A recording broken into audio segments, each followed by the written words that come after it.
Assalamualaikum warahmatullahi wabarakatuh. Kami dari kelompok 4 akan mempresentasikan tentang studi literatur pada BTS ataupun grounding BTS-nya. Dengan saya sendiri, Nurindasari Anissa, NIM 22111730002, dan ketiga rekan saya, Guspira Lestari, Siti Safaria Igo, dan juga Muhammad Ramdan akan menjelaskan mengenai grounding BTS ini. Sebelumnya, kita harus mengetahui apa itu lingkungan. Menurut Undang-Undang Nomor 23 Tahun 1997, lingkungan adalah kesatuan ruang dengan semua benda, daya, keadaan, dan makhluk hidup, termasuk manusia dan perilakunya yang mempengaruhi kelangsungan kehidupan dan kesejahteraan manusia serta makhluk hidup lainnya. Aturan terbaru untuk pengelolaan lingkungan berdasarkan UU 32 tahun 2009 tentang perlindungan dan pengelolaan lingkungan hidup atau PPLH, pasal 1 ayat 2 adalah upaya sistematis dan terpadu yang dilakukan untuk melestarikan fungsi lingkungan hidup dan mencegah terjadinya pencemaran dan atau kerusakan lingkungan hidup yang meliputi perencanaan, pemanfaatan, pengadilan, pemeliharaan, pengawasan, dan penegakan hukum. Apa hubungannya dengan tanah? Karena tanah ini merupakan faktor penting dalam pembentuk lingkungan, di mana menjadi dasar keberadaan makhluk hidup termasuk manusia yang memiliki peran penting untuk siklus materi ataupun ekologi. Jadi, jika terjadi kerusakan pada tanah sendiri, maka ekologinya pun akan rusak. Lalu, apa hubungannya tanah dengan BTS?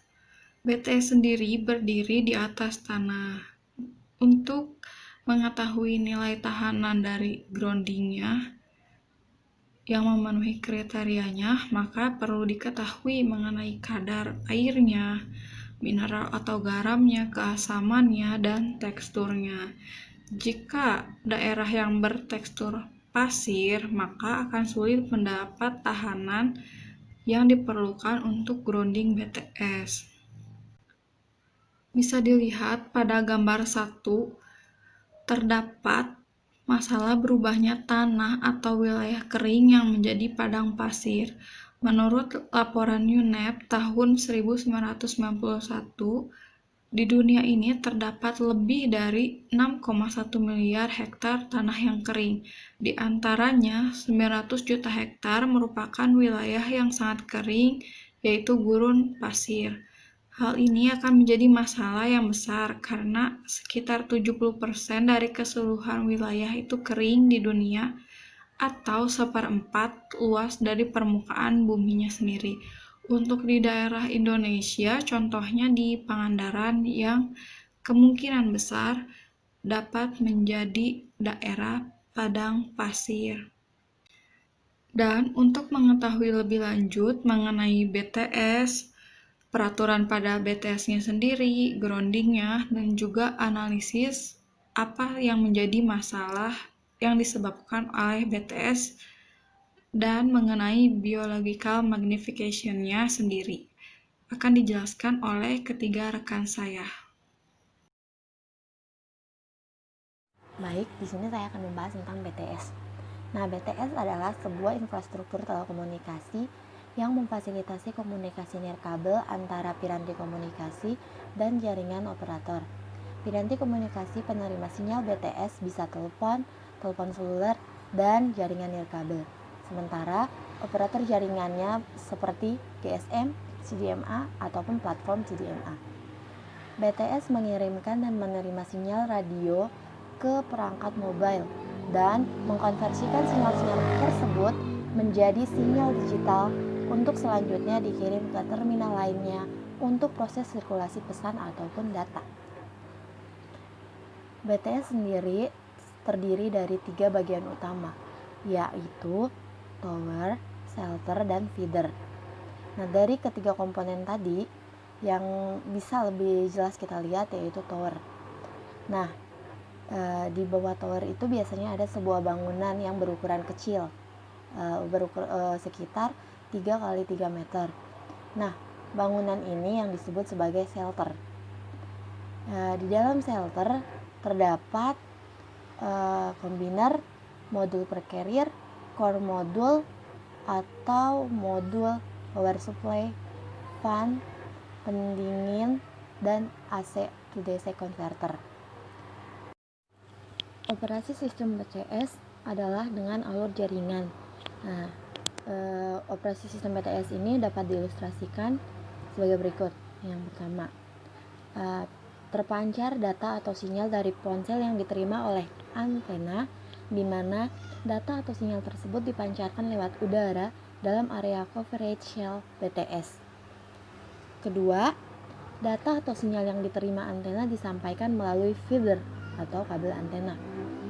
Dan yang ketiga, pengolahan dalam modul-modul hardware dan software BTS. Nah, setelah itu terciptalah output data yang diteruskan ke rangkaian luar BTS, yakni BSC. Nah, selanjutnya yaitu tentang ukuran tinggi menara BTS. Untuk tinggi menara BTS maksimum 45 meter, maka jarak dari pemukiman publik adalah 20 meter. Bila peletakan dan pembangunan menara BTS di tempat komersial, maka jarak peletakannya adalah 10 meter. Dan bila pembangunannya di daerah industri, maka jaraknya adalah 5 meter. Sedangkan untuk menara BTS dengan tinggi di atas 45 meter, maka jarak dari pemukiman minimum 30 meter dan jarak di daerah komersial ada 15 meter dan di daerah industri adalah 10 meter. Nah, untuk antena terletak pada bagian towernya. Sedangkan shelter letaknya tidak akan pernah jauh dari suatu tower karena adanya ketergantungan fungsi di antara keduanya, yaitu fungsi shelter BTS dan menara ataupun tower itu sendiri. Selanjutnya tentang peraturan pembangunan menara atau tower BTS. Pengaturan pembangunan menara telekomunikasi terdapat dalam Peraturan Menteri Komunikasi dan Informatika Nomor 02/M.Kominfo/03/2008 tentang pedoman pembangunan dan penggunaan menara bersama telekomunikasi. Selain itu juga peraturan tentang pembangunan menara diatur dalam Peraturan Bersama Menteri Dalam Negeri, Menteri Pekerjaan Umum, Menteri Komunikasi dan Informatika, dan Kepala Badan Koordinasi Penanaman Modal Nomor 18 Tahun 2009. Mungkin hanya ini yang dapat saya sampaikan tentang menara BTS. Selanjutnya akan dilanjutkan oleh teman sekelompok saya. Terima kasih. Bismillahirrahmanirrahim. Di sini saya akan melanjutkan penjelasan dari Siti Safaria Igo, yaitu tentang grounding.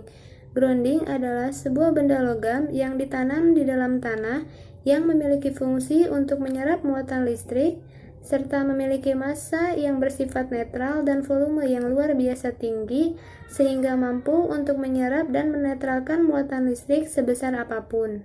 Yang pertama ada kadar air, yaitu bila musim penghujan, maka nilai tahanan akan semakin besar karena di sela-sela tanah tersebut mengandung banyak air dan bahkan berlebih, sehingga konduktivitas tanah tersebut akan semakin baik. Yang kedua ada mineral atau garam. Kandungan mineral yang terdapat di dalam tanah mempengaruhi nilai tahanan tanah tersebut. Karena semakin berlogam dan bermineral tanah tersebut, maka akan dapat dengan mudah untuk menghantarkan arus listrik. Yang ketiga ada tingkat keasaman, yaitu jika tanah tersebut memiliki pH asam yang sangat tinggi, maka listrik akan mudah untuk dihantarkan. Tetapi sebaliknya, jika tanah memiliki nilai pH basa yang sangat tinggi, maka listrik tersebut akan sulit untuk dihantarkan. Keempat yaitu tekstur tanah. Tekstur tanah yang memiliki tekstur pasir dan porous akan sangat sulit untuk menghantarkan arus listrik, dikarenakan air dan mineral akan mudah hanyut dan tanah akan mudah kering. Berdasarkan UU 32 tahun 2009 tentang perlindungan dan pengelolaan lingkungan hidup, berusaha menjawab tantangan pemanasan global yang terus meningkat dan mengakibatkan perubahan iklim yang membuat semakin parahnya Penurunan kualitas lingkungan hidup dunia. Tingkat kehandalan sebuah grounding dapat dilihat dari nilai konduktivitas logam terhadap tanah yang ditancapinya. Semakin konduktif tanah tersebut, maka nilai yang didapatkan akan semakin baik. Nilai kehandalan sebuah grounding maksimal 5 ohm. Dapat diukur dengan menggunakan ohmmeter khusus.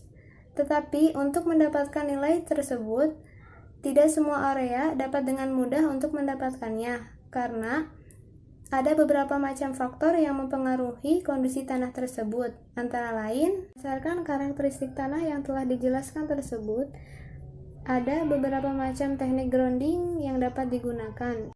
Teknik grounding yang pertama yaitu single grounding rod, yaitu sistem grounding di mana hanya memiliki satu buah titik penancapan yang ditancapi di dalam tanah dengan kedalaman tertentu.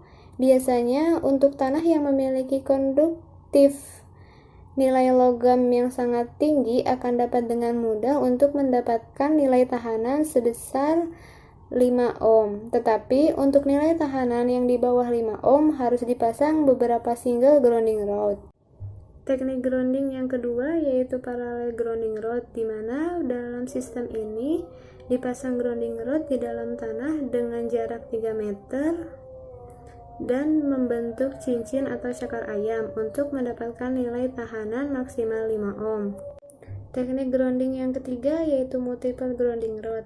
Teknik grounding ini baru bisa digunakan jika memiliki kondisi tanah yang kering, berpasir, dan memiliki kandungan logam yang sedikit.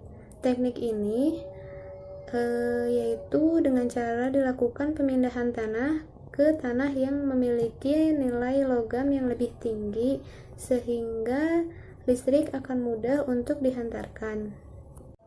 Sekian penjelasan dari grounding. Selanjutnya penjelasan tentang permasalahan yang akan dibahas akan dilanjutkan oleh teman saya. Terima kasih.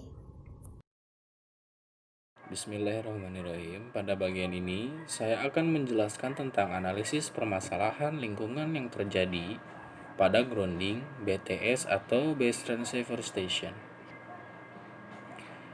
Suatu alat atau bahan yang ditanam pada tanah mengalami kerusakan.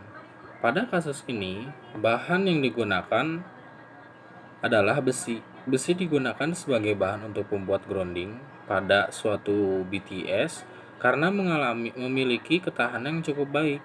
Namun, pada pengaplikasiannya, besi pun akan mengalami kerusakan yang disebut dengan korosi. Sebelum itu, saya akan sedikit menjelaskan apa itu korosi. Korosi adalah kerusakan atau degradasi logam akibat reaksi antara suatu logam dengan berbagai zat di lingkungan yang menghasilkan senyawa-senyawa yang tidak dikehendaki. Logam mengalami oksidasi, sedangkan udara atau oksigen mengalami reduksi. Kerat logam umumnya adalah berupa oksida atau karbonat.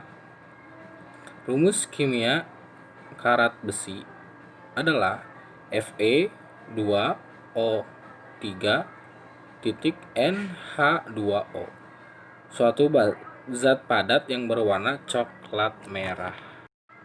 Ada beberapa cara yang dapat dilakukan untuk pencegahan korosi pada besi dilakukan sebagai berikut. 1. Dibalut plastik. Plastik mencegah terjadinya kontak besi dengan air dan udara. Peralatan rumah tangga biasanya dibalut plastik untuk menghindari korosi. 2. Pelapisan dengan krom atau chrome plating. Krom memberi lapisan pelindung sehingga besi yang dikrom akan menjadi mengkilap. Krom dapat memberikan perlindungan meskipun lapisan krom tersebut yang rusak. Ketiga, pelapisan dengan timah atau tin plating. Tin plating termasuk logam yang tahan karat. Lapisan timah akan melindungi besi selama lapisan itu masih utuh. 4. Pelapisan dengan seng, galvanisasi. Seng dapat melindungi besi meskipun lapisannya yang rusak. Hal ini karena potensial elektroda besi lebih negatif daripada seng. Seng akan mengalami oksidasi sehingga besi akan lebih awet. Kelima, pengorbanan anoda atau sacrificial anoda. Perbaikan pipa bawah tanah yang terkorosi mungkin memerlukan perbaikan yang mahal biayanya. Hal ini dapat diatasi dengan teknik sacrificial anoda, yaitu dengan cara menambahkan logam magnesium kemudian dihubungkan ke pipa besi melalui sebuah kawat.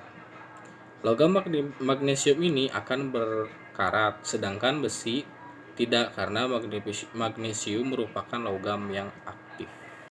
Untuk menjelaskan lebih jelas apa itu korosi pada sebuah zat besi atau sebuah alat, bisa dilihat pada video yang akan saya perlihatkan di presentasi ini. Silahkan ditonton.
Berikut presentasi yang dapat kita paparkan pada kali ini. Terima kasih kepada Ibu Elin Nurlina DRA MT. Terima kasih kepada kelompok 4 dan teman-teman teknik telekomunikasi dan informasi Unjani. Terima kasih kepada YouTube channel Cem is Try. Wassalamualaikum warahmatullahi wabarakatuh.